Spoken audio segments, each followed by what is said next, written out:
Bom, rapaziada, então dando continuidade aqui ao nosso trabalho, estamos falando da máquina do Estado. Estamos falando da administração pública, o aparato, a máquina do Estado, dirigida por um governo. E o governo é o elemento representativo do Estado. Lembrando que o Estado é perene, o Estado é permanente, ao passo que o governo é provisório. Como eu falei para vocês anteriormente, no Estado democrático de direito, nós temos essa transferência de poder, coisa que acontece a nível de governo. Beleza? Dentro desse contexto, vamos continuar. O próximo slide, acompanhe comigo na tela. A administração também é uma atividade política. Por isso que tem duas mãos aí, significa acordo, significa discussão. Não se pode governar sem a divisão de poder e acordo com lideranças políticas. A impossibilidade de uma administração estritamente ética e profissional. Professor, não dá para ter uma administração somente profissional? Não, infelizmente não. Significa dizer que tem que ter uma atividade política. Agora, quando a gente fala de atividade política, não quer dizer que tenha que ter corrupção. Mas eu coloco uma observação aí, ó. Muitas vezes, pode gerar desvios dos objetivos e perda de eficiência, pela interferência nos planos e programas estabelecidos, alterando as prioridades e corrompendo a administração. Presta atenção, fecha aqui em mim. A administração é uma atividade política. Eu já falei anteriormente que política é a solução pacífica de conflitos. Eu já falei anteriormente para você que uma política pública é uma alocação imperativa de recursos públicos. E toda vez que a gente vai investir recurso público, pode ter margem para discussão política.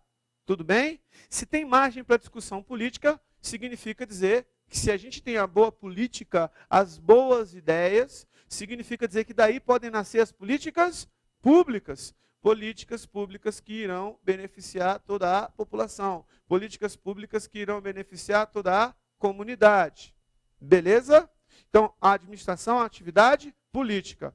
Agora, quando a gente fala política, não quer dizer corrupção. A imagem que nós temos da política, pelo que a gente vê na mídia, por um aspecto, infelizmente, até cultural, não é boa.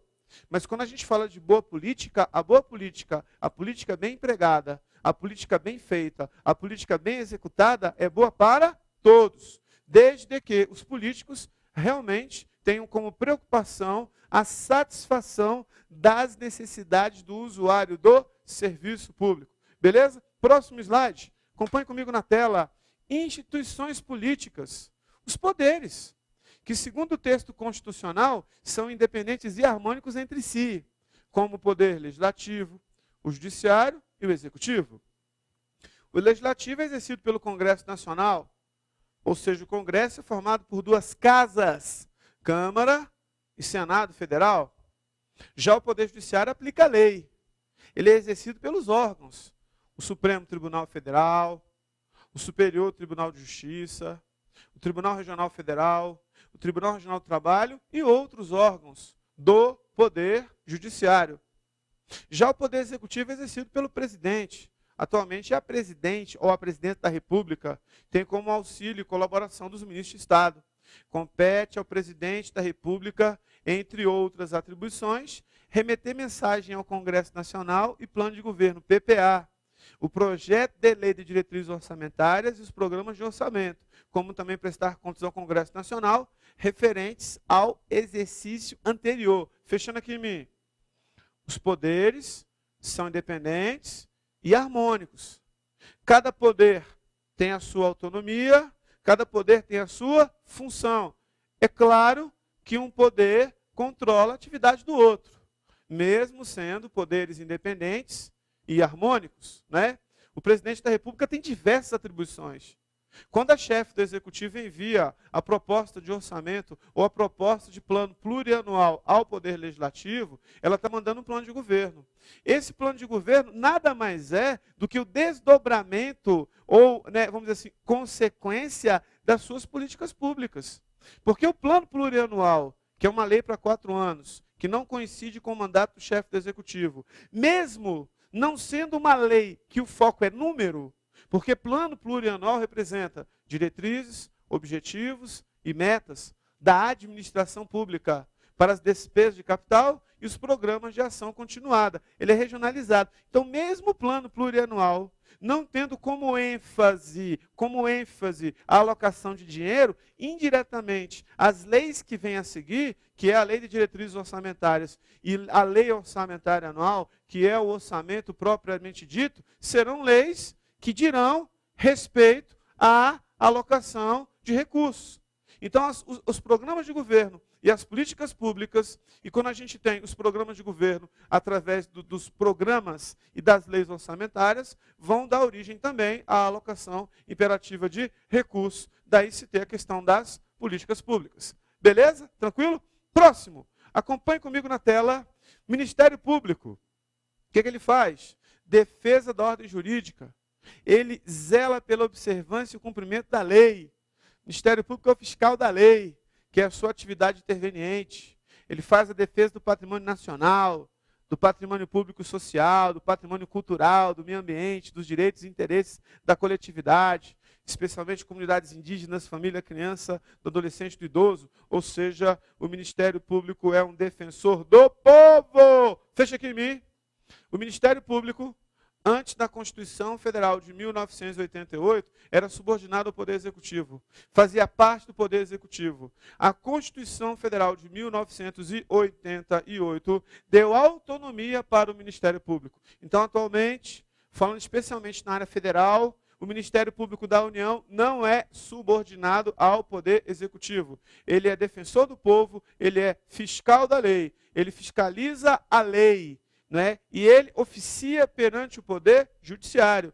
Quando há abuso de poder, quando há uma ilegalidade, quando um direito e garantia fundamental ou direito social não está sendo respeitado, e assim sucessivamente. Professor, Ministério Público é um quarto poder? Não. Nós temos Executivo, Legislativo, Judiciário. Ministério Público é a parte, não é um quarto poder, e Tribunal de Contas é auxiliar do Congresso Nacional. Em especial o Tribunal de Contas da União. Mas a gente não pode afirmar que o Tribunal de Contas da União é um órgão do Poder Legislativo. Essa afirmação não é verdadeira. Beleza? No mesmo slide, acompanhe comigo na tela à sua direita, Tribunal de Contas, órgão auxiliar do controle externo, auxiliar do Congresso Nacional, no caso do TCU. Segundo a Constituição Federal, em seu artigo 71, o controle externo está a cargo do Congresso Nacional e será exercido com o auxílio do Tribunal de Contas da União. Então, o Tribunal de Contas também, fechando aqui em mim, é independente. Claro que é um órgão técnico, administrativo, auxiliar do Congresso Nacional. Mas, mesmo assim, ele é independente. Ele tem essa independência. Tudo bem? Próximo. Acompanhe comigo na tela.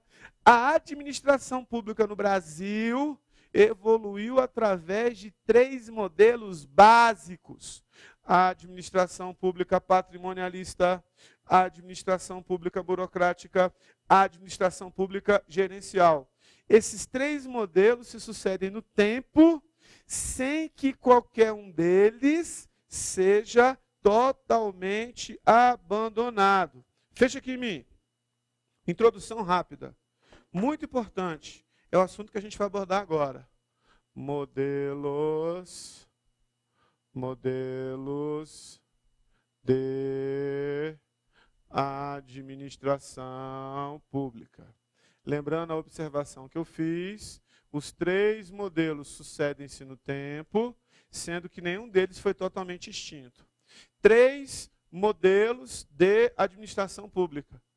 Administração pública patrimonialista, administração pública burocrática, administração pública gerencial, administração pública patrimonialista, burocrática, gerencial. Administração pública patrimonialista, características básicas: corrupção, mau uso do dinheiro público, nepotismo, cabide de emprego. Se utilizava a máquina pública e quem era amigo de alguém recebia de presente um cargo público. Na época, emprego público, não era cargo, emprego público.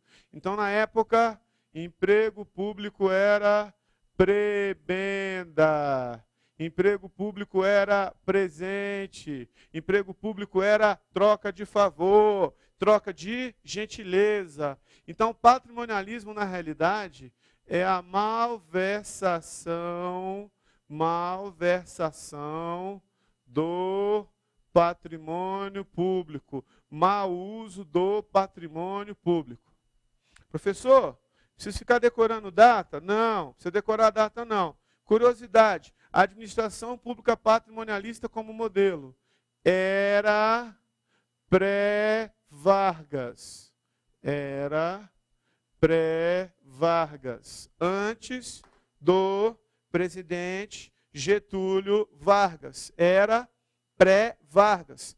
A administração pública patrimonialista. A administração pública burocrática era Vargas. Presidente Getúlio Vargas.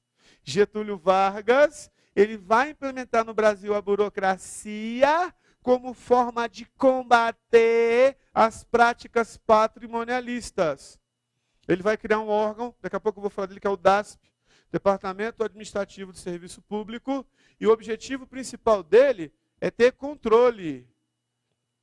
Controle de processos. Controle de processos para quê, professor? Para acabar com o patrimonialismo, para acabar com as práticas patrimonialistas. Professor, a pergunta é a seguinte: o presidente Getúlio Vargas conseguiu acabar com o patrimonialismo? Não. A burocracia profissional que foi instalada no país conseguiu acabar com as práticas patrimonialistas? Não. Professor, a burocracia profissional não foi séria? Foi séria sim. Por que que ela não acabou com o patrimonialismo, professor? Infelizmente, notícia triste que eu tenho para dar para você. A corrupção no Brasil é um traço cultural. Deixa eu te fazer uma pergunta. Quando o Brasil foi colonizado, só veio para cá gente boa? Só veio sangue bom? Só veio famílias? Só veio aqueles que eram mais honestos? Galera, a maioria era bandido. E aí o que acontece? Quando a gente pega a história da administração pública, próprio Portugal, ou as invasões holandesas, etc., tal, espanholas, a galera só queria explorar, só queria se dar bem. Então essa cultura de se dar bem, infelizmente, ela vem se instalar na administração pública. Então, na época do presidente Getúlio Vargas, o que acontece? Ele tenta se contrapor a isso. Se contrapor para quê? Para acabar com as práticas patrimonialistas. Daí ele instala a burocracia para controlar, para acabar com aqueles problemas típicos do patrimonialismo, para ter controle de processos. Só que mais na frente a gente vai ler, a gente vai aprender que ele criou o DASP, Departamento Administrativo do Serviço Público, e a gente vai ver mais na frente que a burocracia, além de não ter acabado com as práticas patrimonialistas, trouxe para a administração pública uma série de desvantagens, uma série de problemas, uma série de dificuldades. Vamos aprender isso. Beleza? Administração pública burocrática. Aí o processo ficou lento, ficou moroso, gerou insatisfação por parte do usuário do serviço público. Isso aqui é anos 30, só para você situar, 1938, só para você situar. Aí, em 1995, bastante tempo depois, o presidente Fernando Henrique Cardoso vai implementar no Brasil um outro modelo, que é o modelo de administração pública gerencial, gerencialismo, com foco na eficiência, com foco na satisfação da necessidade do usuário. Satisfação da necessidade do usuário. O usuário do serviço público tem que ficar satisfeito. O usuário do serviço público tem que ser bem atendido. Curiosidade, em 1998, dentro do governo FHC, vai surgir a Emenda Constitucional 19. A Emenda Constitucional 19 de 1998, ela traz a questão do princípio da eficiência como princípio para a administração pública brasileira. Isso aqui, queridos, é só uma introdução ao nosso trabalho. Curiosidade, falando de uma outra coisa importante, eu tenho conceitos de Estado. No contexto da administração pública patrimonialista, eu tenho o Estado considerado Estado liberal. Estado liberal. Qual era a ênfase do Estado liberal, professor? A ênfase do Estado liberal era a liberdade. As pessoas tinham liberdade. As empresas tinham liberdade. Só que essa liberdade, porque todos eram iguais, esse excesso de liberdade do Estado liberal trouxe problemas. Por exemplo, no Estado liberal, as empresas se uniam e tinham plena liberdade para fazer os monopólios. Ou seja, combinavam os preços, subiam os preços e o usuário de serviço público era o maior prejudicado. Tudo bem? Não apenas o usuário de serviço público, perdão. Vai recapitulando. As empresas se uniam, os preços eram mais caros, o consumidor era o maior prejudicado. E o governo não intervinha, porque nesse contexto nós tínhamos o Estado liberal. Tudo bem? Aí o que acontece? O Estado liberal, na era Vargas, o presidente Getúlio Vargas vai assumir com o Estado liberal. ênfase, liberdade. Só que essa liberdade não foi muito legal. O presidente Getúlio Vargas, para ter controle, ele vai fazer a centralização dos serviços. Os serviços, boa parte deles, vão ser centralizados na máquina pública. O Estado passa a assumir uma série de serviços que até então estavam na mão da iniciativa privada. E ele instala no Brasil um outro Estado, que é o Estado social. O Estado social, ele vai dar ênfase ao aspecto da igualdade. Se todos são iguais, se todos têm o mesmo direito, significa dizer que todo mundo tem que ter acesso a um serviço de qualidade. Então o Estado passa a assumir o papel de prestador de serviço.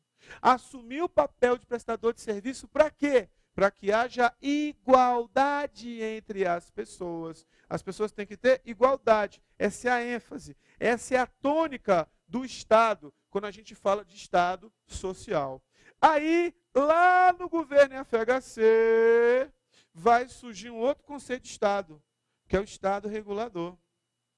O Estado, ele vai fazer as privatizações, ele vai fazer o que a gente chama de publicização, que a gente vai estudar, transferência para o setor público não estatal dos serviços não exclusivos do Estado. Então, o Estado, a prestação de serviços que ele centraliza a partir da era Vargas, na era FHC, a descentralização. Não fica tudo na mão do governo. O serviço que não é feito com eficiência, ele é descentralizado. Aquela empresa do governo que não dá lucro e não presta um serviço de excelência, ela vai ser privatizada. E o Estado vai regular as atividades. Também para que o usuário do serviço público não seja o prejudicado. Então, na época do governo FHC, vai surgir o Estado, considerado Estado regulador. Estado regulador. Estado regulador. E aqui irão surgir o quê? As agências reguladoras. As agências reguladoras vão surgir dentro desse contexto da administração pública gerencial. Beleza? Volto no meu slide lá, só uma introdução. Lembrando mais uma vez, fechando aqui em mim, esses três modelos sucedem-se no tempo, são três modelos históricos, sendo que nenhum desses três modelos foi totalmente extinto. Nenhum desses três modelos está completamente acabado. Então, o modelo atual, que é o modelo pós-burocrático gerencial, ou paradigma pós-burocrático gerencial, que não é nem o gerencial, daqui a pouco eu falo por quê, ele vai ter características dos três. O patrimonialismo, infelizmente, não foi extinto, vai ter muitas características burocráticas e já vai ter diversas características gerenciais. Guarda essa informação. Beleza? Próximo. Acompanhe comigo na tela. Características da administração pública patrimonialista. Ratificando a informação que eu dei para vocês, ratificando este conhecimento. O aparelho do Estado funciona como uma extensão do poder do soberano. Seus auxiliares possuem status de nobreza real. O soberano é aquele que está no poder, não necessariamente eleito, mas está lá, muitas vezes, aquele soberano, para lograr êxito, para não lograr êxito para a população, e sim êxito pessoal, ou seja, para enriquecer. Os cargos, estou usando a palavra cargo de forma didática, porque cargo público mesmo é de 88, estou usando de forma didática, o correto seria emprego, são prebendas. Prebenda significa presente, prebenda significa troca de favor. Empregos que exigem pouco ou nenhum trabalho de quem exerce. A res pública não é diferenciada da res príncipes. Fechando aqui em mim. Res pública, res príncipes. A máquina pública se confunde com patrimônio privado. Então a res pública se confunde com a res príncipes. É isso que quer dizer. Alguém está no controle. Alguém está na gestão da máquina pública, sempre para levar vantagem, sempre para conseguir lograr êxitos pessoais, sempre para enriquecer, para usar mal o patrimônio público. Essa é a tônica, beleza? Voltando lá, acompanhe comigo na tela. Né? A res pública se confunde com a res príncipes, né? Não é diferenciada. A corrupção e o nepotismo são inerentes a esse tipo de administração. Tudo bem? Ou seja, cargo público como forma de nepotismo, a título de troca de favores políticos, a título de troca de gentilezas. Troca de gentilezas. Principais fatores que influenciaram a sua extinção. Veja que eu coloquei a palavra extinção entre aspas. Por que que você colocou a palavra extinção entre aspas? Porque a administração pública patrimonialista como modelo, né, histórico não existe mais. Mas as práticas patrimonialistas, infelizmente, estão arraigadas na administração pública. Ou seja, as práticas patrimonialistas continuam a existir. Por isso que extinção está entre aspas. Né? Fatores que influenciaram sua extinção, entre aspas, o capitalismo e a democracia. Fechando aqui em mim, lembrando uma coisa importante. O modelo de administração pública patrimonialista, o modelo histórico, ficou no passado. Porque Getúlio Vargas implementou a burocracia. Agora, as práticas patrimonialistas, as práticas comuns ao patrimonialismo continuam a existir. É isso que eu quero dizer para você. Por isso que eu coloquei a palavra extinção entre aspas. Por que que as práticas patrimonialistas continuam a existir? Infelizmente, porque as práticas patrimonialistas representam um aspecto cultural. Infelizmente, não deveria ser assim. Beleza? Próximo slide. Acompanhe comigo na tela. O patrimonialismo não se baseia na salvaguarda, proteção do patrimônio público em relação aos interesses privados. Ou seja, ninguém está preocupado em proteger o patrimônio público. Muito pelo contrário, se baseia na malversação, no mau uso do patrimônio público. Se utiliza o patrimônio público com interesses escusos. Se utiliza o patrimônio público para se dar bem. Se utiliza o patrimônio público para, de fato, enriquecer, para aumentar patrimônio. É para isso. Tudo bem? Então, patrimonialismo significa privatização do Estado. Ou seja, privatizar os interesses do Estado. Significa corrupção, significa nepotismo. Tudo isso é o quê? Patrimonialismo. Beleza? Próximo slide. Acompanhe comigo na tela. Fechando aqui em mim. Lembrando mais uma vez, Getúlio Vargas, ele vai trazer a administração pública burocrática para o Brasil, na cabeça dele, no contexto da época, como forma de combater a corrupção, o nepotismo e as demais práticas patrimonialistas. Lembrando mais uma vez que o governo Vargas vai surgir na época do Estado liberal, onde você tinha liberdade demais. Isso prejudicava o consumidor de serviço. Por isso que o Estado centraliza o serviço e passa a ser aquele que vai prestar o serviço diretamente. E isso na era Vargas. Então, volta lá para o slide lá, para o aluno acompanhar. Características da administração burocrática. Surge na segunda metade do século XIX, na época do Estado liberal, como forma de combater a corrupção e o nepotismo patrimonialista. Detalhe importante, fechando aqui em mim.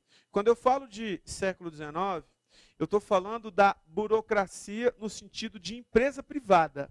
Eu estou falando de burocracia no sentido profissional técnico. Por quê? Porque burocracia, se a gente for estudar a teoria geral da administração de empresas, ela é uma escola de administração de empresas. E a gente sabe que a administração pública, historicamente falando, ela copia ferramentas da empresa, ferramentas da iniciativa privada. Historicamente falando, é assim. É copiar as ferramentas. Historicamente falando, é assim. Então, a burocracia não foi diferente. Na burocracia, você, de fato, você tem esse modelo que é oriundo de empresa privada.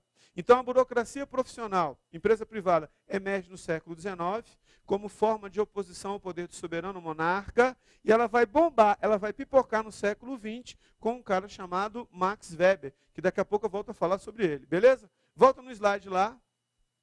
Então, olha só, Vargas optou pela adoção de um modelo que pautasse pelo controle minucioso da atividade meio. Logo, Vargas queria colocar ordem na casa. Buscou referências no modelo burocrático idealizado por Weber, modelo burocrático weberiano, acreditando Vargas que a burocracia, dado seu caráter rígido e hierarquizado, poderia ordenar a máquina administrativa. Na cabeça do Getúlio Vargas, se ele implementasse a burocracia inspirada em Max Weber, ele acabaria com os problemas típicos de uma administração patrimonialista. Na cabeça dele era assim. Fechando aqui em mim. Professor, Getúlio Vargas conseguiu acabar com o patrimonialismo? Não. Professor, patrimonialismo, infelizmente, ainda existe na administração pública? Existe. Aspecto cultural. Já falei isso. Mas por que ele optou pela burocracia? Porque na época estava na moda. Professor, se Getúlio Vargas, que já faleceu, dizem que ele se matou, ninguém sabe. Se ele voltasse, ressuscitasse, e se ele fosse presidente do novo, o que não é impossível, né? Porque as pessoas, mesmo quando não gostam do presidente, têm memória fraca, né? Tem presidente que já recebeu impeachment e hoje é senador. Então as pessoas têm memória fraca. Não estou falando mal de Getúlio Vargas, estou só fazendo uma brincadeira, né? Então, se Getúlio Vargas voltasse hoje, eu pergunto para você, a burocracia estaria na moda? A burocracia seria a forma mais adequada de você ter uma gestão pública? A burocracia seria a forma mais adequada de você gerir a máquina pública? Claro que não. Mas na época dele, nos anos 30, estava na moda, estava no contexto da época, em especial as ideias de Max Weber. Voltando lá, dentro desse contexto, o que a gente tem? Né? Pode passar aí? Controle administrativo. Visava evitar a corrupção e o nepotismo. Controle dos processos. Controle a anteriori e controle durante todo o processo. O que ele queria, Getúlio Vargas? Profissionalização, ou seja, ter um serviço público profissional, tanto que ele vai criar um órgão que é o DASP, e este órgão ele vai dar ênfase a uma política de mérito chamada meritocracia. Ele queria ter a ideia de carreira de empregado público, hierarquia funcional, controle, hierarquização, impessoalidade e formalismo em síntese. Então, fechando aqui em mim, todas essas características que Getúlio Vargas implementou, baseada no modelo weberiano, tinham como finalidade colocar ordem na casa.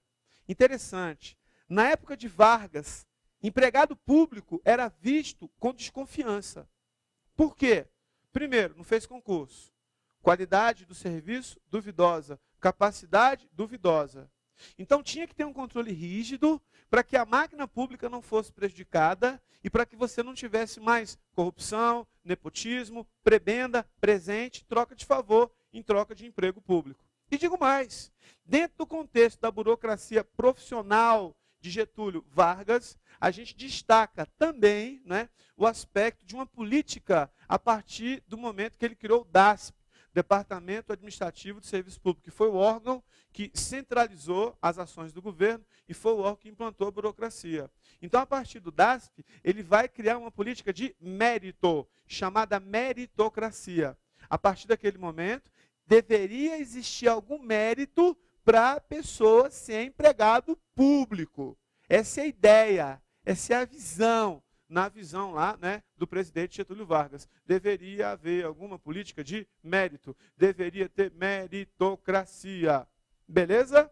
Interessante que o concurso público ainda não é da época de Getúlio Vargas. O concurso público vai se tornar obrigatório 50 anos depois, em 1988. E o interessante, a reforma do Estado, ela começa em 95. Então, o concurso público, ele está dentro da burocracia. O passo inicial para ter concurso em 88 foi a política de mérito que aconteceu no governo Vargas. Eu preciso ter algum mérito para ser empregado público. Eu coloquei cargo público aí de forma didática, mas o nome correto é emprego público, porque o nome cargo público, ele passa a existir apenas a partir da Constituição Federal de 1988. Beleza, galera? Entendeu? Show, galera!